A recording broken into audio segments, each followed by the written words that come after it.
ತಂಡದ ಕೆಲಸ ಮತ್ತು ತಂಡದ ನಿರ್ಮಾಣ. ಪರಿಚಯ. ಇತಿಹಾಸದ ಕಡೆ ಗಮನ ಹರಿಸಿದಾಗ ಕಂಡುಬರುವ ಅಂಶವೇನೆಂದರೆ, ಗುಂಪಿನಲ್ಲಿ ಕೆಲಸ ಮಾಡುವುದರಿಂದ ಜಯಪ್ರಾಪ್ತಿಯಾಗುವುದು. ಒಬ್ಬ ಉತ್ತಮ ನಾಯಕ ತನ್ನ ತಂಡದೊಳಗೆ ಗುಂಪಿನಲ್ಲಿ ಕೆಲಸ ಮಾಡುವ ಭಾವನೆಯನ್ನು ಉಂಟು ಮಾಡಬಲ್ಲ ಮತ್ತು ಆತನು ಕೆಲವು ಗಂಭೀರವಾದ ನಿಯಮಗಳನ್ನು ಪಾಲಿಸಬೇಕು. ಸಾರಾಂಶ: ಒಂದೇ ಉದ್ದೇಶದಿಂದ ಒಟ್ಟಿಗೆ ಸೇರಿ ಕೆಲಸ ನಿರ್ವಹಿಸುವ ಮನುಷ್ಯಗಣವನ್ನು ತಂಡ ಎಂದು ಕರೆಯಲಾಗುತ್ತದೆ. ಪ್ರಭಾವಿತ ಅಂಶಗಳು: 1. ವ್ಯಕ್ತಿ. 2. ವ್ಯಕ್ತಿಯಲ್ಲಿರುವ ಗುಣ. 3. ಕೆಲಸ. ತಂಡದ ಪ್ರಕಾರಗಳು. ತಂಡ 1. ಈ ತಂಡವು ಕಡಿಮೆ ಸಾಮರ್ಥ್ಯ, ಇಚ್ಛಾಶಕ್ತಿ, ತಂಡದಲ್ಲಿ ಕೂಡಿ ಕೆಲಸ ಮಾಡುವ ಭಾವನೆ ಇರುವುದಿಲ್ಲ. ಇಂತಹ ತಂಡವು ಕೆಟ್ಟ ನಾಯಕತ್ವದಿಂದ ಉದ್ಭವಿಸುತ್ತದೆ. ಇಂತಹ ತಂಡವನ್ನು ಸರಿಪಡಿಸಲು ವ್ಯಕ್ತಿಗತವಾಗಿ ಬೆಳವಣಿಗೆ ತರಬೇಕು. ತಂಡ 2.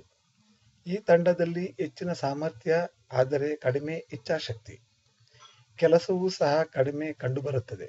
ಇಂತಹ ತಂಡವನ್ನು ಸರಿಪಡಿಸಲು ಇಚ್ಛಾಶಕ್ತಿಯನ್ನು ಹೆಚ್ಚಿಸಬೇಕು. ತಂಡ 3. ಈ ತಂಡದಲ್ಲಿ ಹೆಚ್ಚಿನ ಸಾಮರ್ಥ್ಯ, ಇಚ್ಛಾಶಕ್ತಿ ಆದರೆ ತಂಡದಲ್ಲಿ ಕೂಡಿ ಕೆಲಸ ಮಾಡುವುದು ಕಡಿಮೆ. ಇಂತಹ ತಂಡಗಳಿಗೆ ಹೆಚ್ಚಿನ ಭತ್ಯೆ ನೀಡಿ ಕೆಲಸ ಹೆಚ್ಚಿಸಬೇಕು. ತಂಡ 4.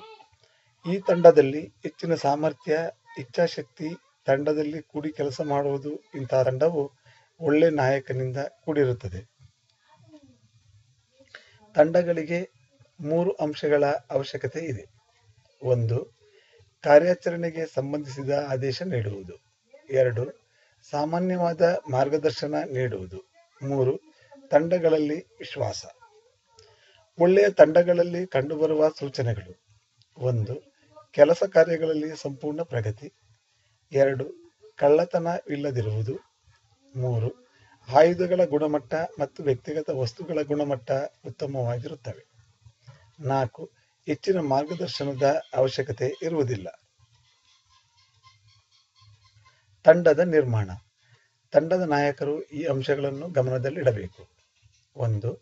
ಕಾಲಕಾಲಕ್ಕೆ ಸರಿಯಾದ ತರಬೇತಿ. 2. ಪ್ರೇರೇಪಣೆ. 3. ಕೆಲಸದಲ್ಲಿ ನಂಬಿಕೆ.